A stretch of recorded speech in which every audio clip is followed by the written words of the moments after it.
Hey, what's up guys? How's everyone doing? Back with another video, hope you're good. I'm sorry it's been a while, man. Work has been non-stop. It does make me think, how do these small YouTubers like myself upload videos daily? I just can't figure out how they do it between doing that and, well, my job's not that normal. I do work really long hours, but it does make me wonder how they do it. But anyway, enough about me. The plot to assassinate Hitler, Operation Valkyrie, 1944. We spoke about this before on the channel. In fact, we spoke about it a lot without ever really doing a video on it. I think in general we spoke about the plots to assassinate Hitler as a whole. I know, obviously, I think it was 12 plus, maybe even 20 plus. I can't remember, to be honest. But I thought it'd definitely be an interesting video to do, and I like the way the animation style works and the simple history of videos. I think it's really effective. And it's easy to watch and digestible, and that's what you want from a good channel. But yeah, let's get straight into it. Obviously, as always, man, like, comment, subscribe. I appreciate you on helping me hit 12k, man. It really does mean a lot, and it may not seem like a lot for some people, but it's a lot to me, man. I really appreciate it. But let's get into it, man. This episode is sponsored by Magellan TV. Check out their documentary streaming service to learn even more about history. They have the largest collection out there. Their platform has many high-profile videos and documentaries. We highly recommend Wars to Space Exploration. They add new content weekly, so you'll never run. Okay. 1944, World War II. Nazi Germany, the courtyard of the High Command building in Berlin.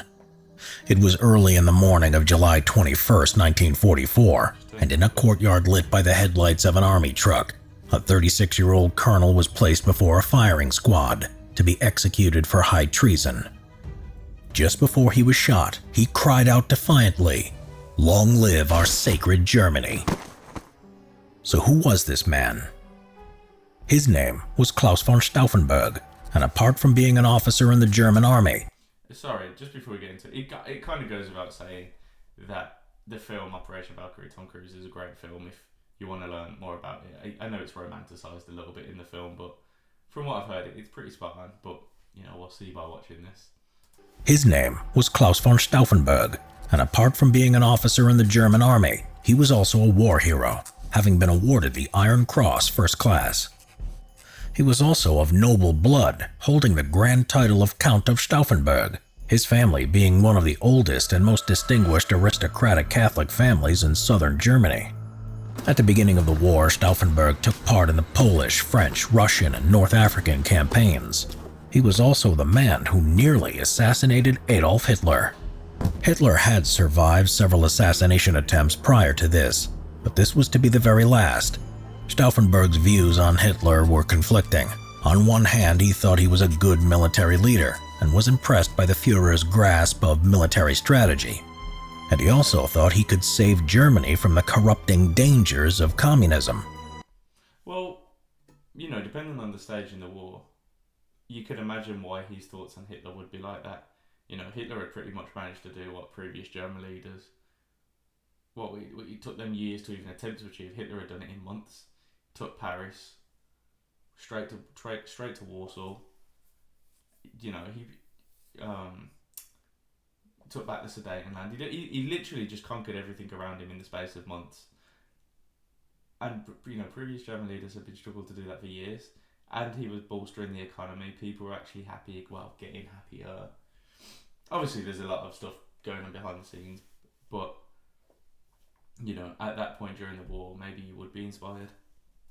But he had serious misgivings about his social policies, which went against his strong Catholic, Christian, and political beliefs.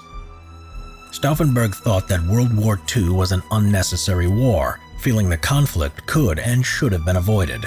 This view was quickly reinforced as the war unfolded.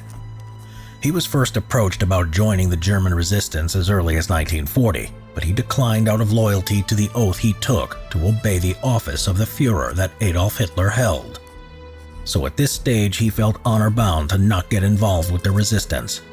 But he became further disillusioned with what he saw when he took part in the invasion of Russia in 1941, and was particularly disgusted by the SS's violent treatment of the Jewish population. By 1942, he was meeting regularly with opponents of Hitler and coming around to the idea that Hitler's removal was the only way to save Germany. Stauffenberg was sent to Tunisia to join the Afrika Korps to take part in the North African campaign. I gotta be honest, I kind of underestimated how much German leadership got round. In terms of, I don't know if it's ignorant to say, but I imagine if you were sent to the Eastern Front, you would have been there for a while. Maybe it is glossing over how long you spent in each location, but to go from the Eastern Front to Tunisia, maybe down to Italy or, different areas, I really did underestimate how long Colonel stayed in one place for, or High Command as a whole. Was sent to Tunisia to join the Afrika Korps to take part in the North African campaign. In April 1943, his unit was strafed by an RAF fighter bomber and he was severely injured, costing him an eye, his right hand, 2 fingers on his left hand, and damage to his legs. He spent 3 months in a hospital in Germany recovering from his wounds.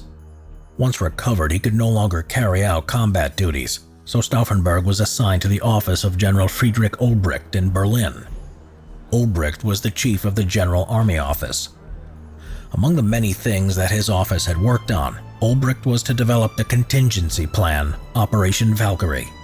This was to be used in case of internal uprising or unrest, which was becoming a possibility as Germany was losing the war. Ingeniously, the German resistance realized they could use this plan to mobilize the reserve army to suppress the Nazi government as the conspirators who were seizing control for themselves. For the plan to work, Hitler had to be dead, and this would allow for Operation Valkyrie to be activated and have his inner circle falsely arrested, framing them to look as if they were the heads of a fictitious coup attempt. Then the true conspirators would form a government more acceptable to the Allies, which they then hoped could negotiate a reasonable peace with them.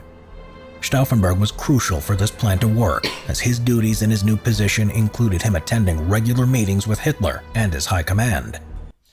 It does make you wonder, at that point during the war, if, let's just say Hitler was assassinated and this plan worked, I wonder what agreements the Allies would have been open to at that point in terms of territory. Do you reckon they would have let Germany keep the Sudetenland?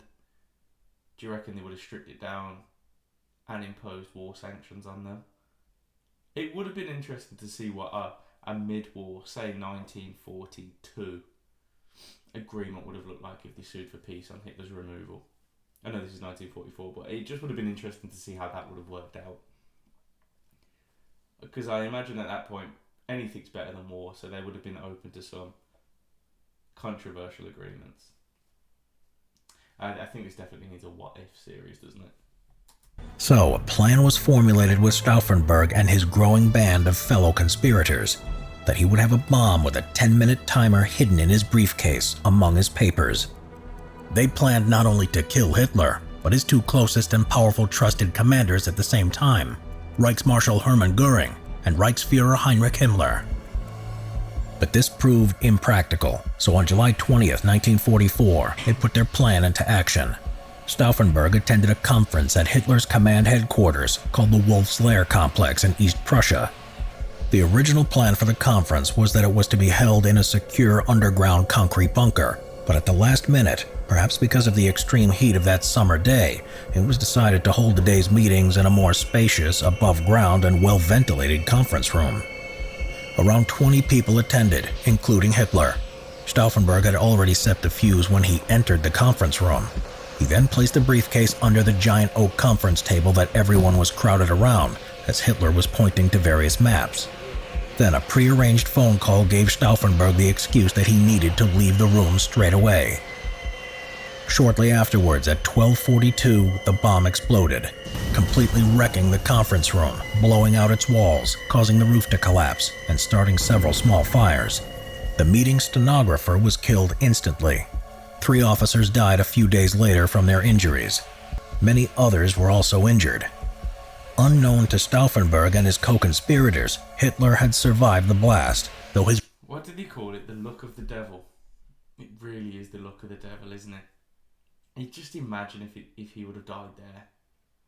It probably wouldn't have been enough to cripple the Nazi army. Or maybe it would have. I don't know. But son of a bitch, man. Unknown to Stauffenberg and his co-conspirators, Hitler had survived the blast, though his right arm had been badly injured. It was also said his trousers had been blown off by the force of the explosion, but in reality they were torn to shreds. Stauffenberg, believing Hitler was dead, had immediately driven away from the Wolf's Lair and took a plane back to Berlin, ordering Operation Valkyrie into effect. Units of the German Reserve Army were mobilized and took control of radio stations, telephone centers, and key government buildings. At this time, there were conflicting reports on Hitler's status after the explosion.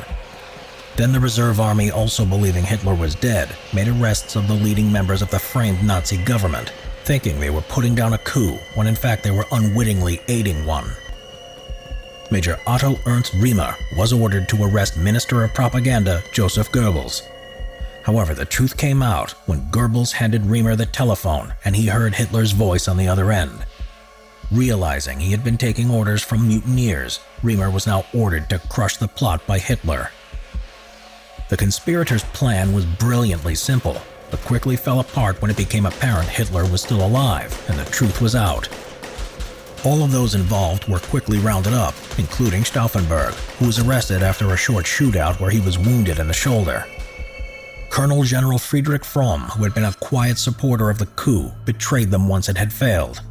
Stauffenberg and 3 other of the officers involved, Quernheim, Ulbricht, and Werner von Haften, were hastily tried in a court-martial. I'm sorry, but I know it's a bit besides the point, but can we just appreciate how German these names are?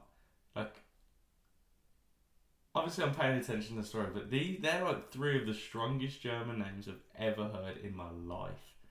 There used to be a player that played for Bayern Munich and he played for Germany as well, and his name was Bastian Schweinsteiger. How German is that name? I'm just appreciating how cool their names sound. Betrayed them once it had failed. Stauffenberg and 3 other of the officers involved, Quernheim, Ulbricht, and Werner von Haften, were hastily tried in a court-martial and taken to the courtyard of the Bendler block where they were shot. This was against the orders by Hitler to arrest the conspirators alive, most likely to hide Fromm's involvement in the coup. Few of the conspirators evaded capture and many chose suicide rather than face torture and humiliation at the hands of the Gestapo, the much-feared secret police. So after rushed mock trials that were ironically called the People's Court and sham court-martials, it's estimated nearly 5,000 Germans were executed for their direct or indirect involvement in the plot. They were executed by various means: hanging, guillotining, firing squad, and even strangulation. Stauffenberg's own brother was one of those slowly strangled to death in a Berlin prison in August. Since the war, streets... I had no idea that 5,000 people were involved. I mean, it would make sense that you would need that many people to pull off the operation of this type. And maybe some of them didn't even do anything, but the Gestapo were pretty thorough like that. But 5,000, I had no idea it was that many. Did you? That's quite amazing for me. To death in a Berlin prison in August. Since the war, streets, schools, and buildings have been named after Stauffenberg in recognition of the sacrifice he had made to rid Germany of the tyrant that was Hitler and the Nazis. That is a name, that is Jesus Christ.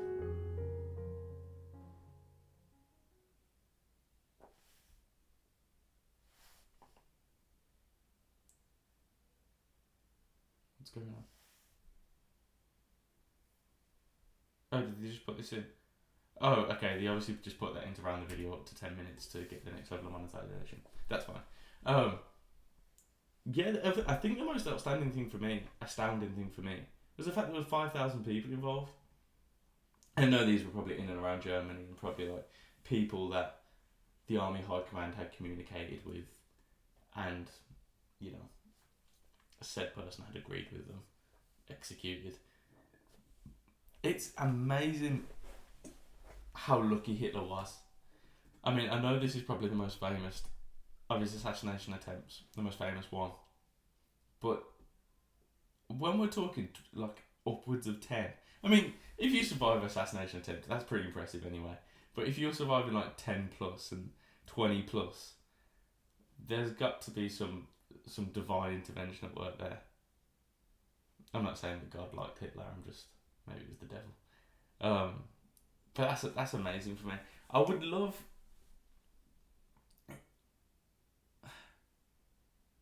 Yeah, I would love a spin-off series. No, I'm not asking for like simple history to do it, but just how the agreements between the Allies and the Axis would have worked out in case of like a Hitler being overthrown or the Germans, just descended into chaos a bit more than they did, because the German army with the German high command was pretty chaotic throughout the war, and we know that quite thoroughly. I just can't believe he survived that many attempts. I know I'm waffling, but I just think it's amazing. You should. Oh, you know what they should definitely do? Actually, just thinking about it, I was playing Hitman the other day, the game. Imagine there was like a Hitler level where you got to assassinate Hitler. I would pay to play that. But sorry, I'm waffling now. I always do this at the end of videos, man. I just get caught up in my own thoughts and start waffling. I just never want to be, that YouTuber that you watch. Like I watch a few reactors, obviously. And sometimes like they'll finish a video and they'll go, "Oh, that was brilliant, thank you. Like, comment, subscribe, see you in a bit." And it's just like, oh man, do you not have a few comments for the videos, or what are your thoughts on it? You just like, comment, subscribe, piss off, give me your money. That but yeah, no, like, comment, subscribe, like, comment, subscribe, all that good stuff. And hopefully I'll do another video tomorrow, because I don't start work till slightly later tomorrow, and I'm doing videos at 9 o'clock in the morning now. That's how my life is at the minute. But peace out. I'll see you soon, and take it easy.